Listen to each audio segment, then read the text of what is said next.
नमस्कार दोस्तों, मैं राहुल नागपाल और आप देख रहे हैं सोशल मीडिया। मेरे साथ हैं कांग्रेस कमेटी के हरियाणा प्रदेश की अध्यक्ष कुमारी शैलजा। आज वो नागल पीड़ित परिवार से मिलने के लिए यहाँ पहुंची थी, उनके परिवार से मिली हैं, बाहर निकली हैं। मैडम, क्या बातचीत हुई है? पीड़ित परिवार से बातचीत हुई, माँ बाप से बातचीत हुई। उनके आंसू थम नहीं पा रहे हैं और अगर जिस दौर से वो गुजरे हैं और गुजर रहे हैं, कोई भी व्यक्ति अगर ऐसे दौर से गुजरा होता तो वो समझ सकता था।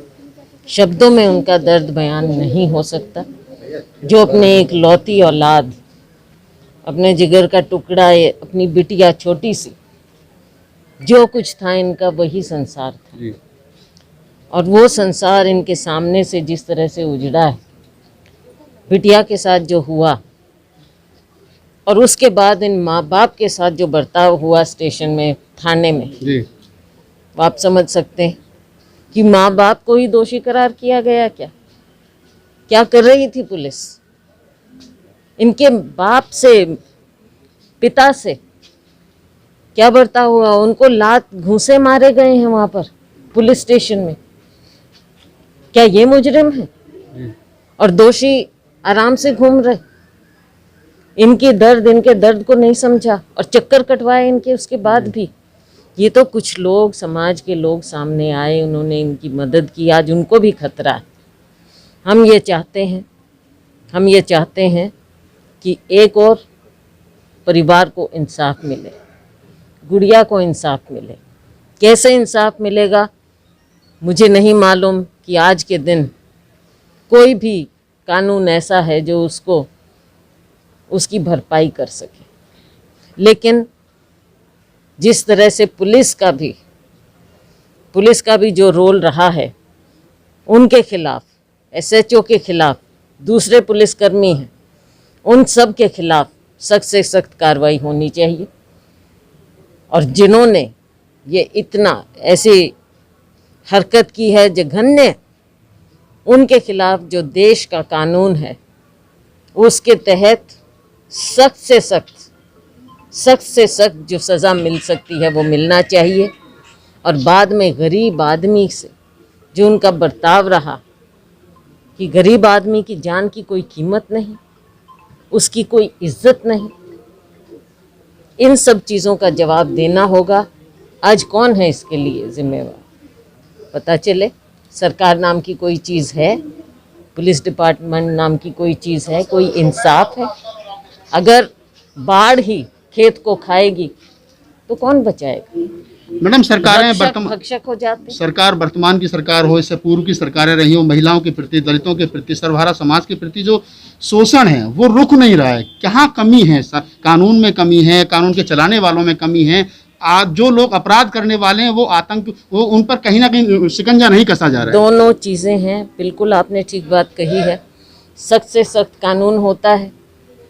एट्रोसिटीज़ एक्ट हमारे समय राजनीति की बात नहीं है, लेकिन ये तथ्य की बात है, हम लेकर आए थे। और हमारी सरकार जब गई, हमने उसका ऑर्डिनेंस बनाया था और हमारी सरकार गई तो इस सरकार ने उसको कानून नहीं बनने दिया बहुत लंबे समय तक, एट्रोसिटीज़ एक्ट।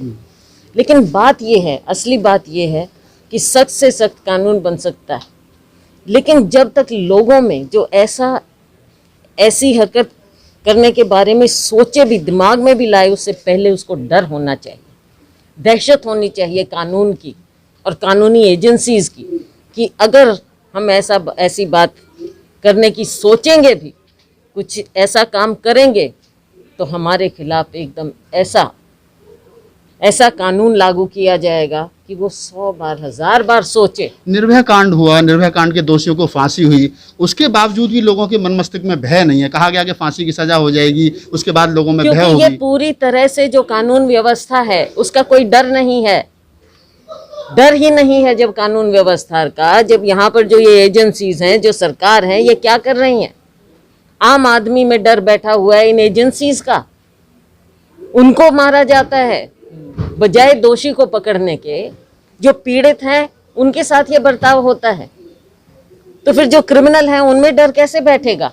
ये पूरी तरह से इस सरकार का, इन एजेंसीज का टोटल फेलियर है कि आप मासूम लोगों को, बच्चियों को, महिलाओं को आप बचा नहीं पाते हैं। उल्टा पीड़ितों पर भी आप उन पर और ज़्यादा अत्याचार करते हैं, तो जो क्रिमिनल लोग होंगे वो तो खुले घूमेंगे। आपकी पार्टी का क्या स्टैंड होगा? संडे को दिल्ली बंद का आह्वान किया गया है। हमारी पार्टी बिल्कुल इनके साथ है, पीड़ित परिवार के साथ है, और कांग्रेस पार्टी इन चीज़ों से कभी पीछे नहीं हटी। हम गरीब के साथ हैं, चाहे राहुल गांधी जी, प्रियंका गांधी जी हाथरस भी गए, आपको मालूम है। तो जहाँ कुछ ऐसा होता है, कांग्रेस पार्टी पीड़ित के साथ है, गरीब के साथ है। चलिए, तो आप थी कुमारी शैलजा जिन्होंने कहा कि कांग्रेस पार्टी जो है वो पीड़ित परिवार के साथ है और जब तक न्याय मिलेगा तब तक पीड़ित परिवार के वो साथ जो है वो रहेंगी। उन्होंने हाथरस कांड का भी जिक्र किया और उन्होंने जिस प्रकार से हाथरस कांड में कांग्रेस, राहुल गांधी, प्रियंका गांधी ने बढ़ चढ़ करके भाग लिया था उसका भी उन्होंने जिक्र किया। 1989 दलित एट्रोसिटी एक्ट का भी उन्होंने कहा कि हमारी सरकार में वो बनाया गया।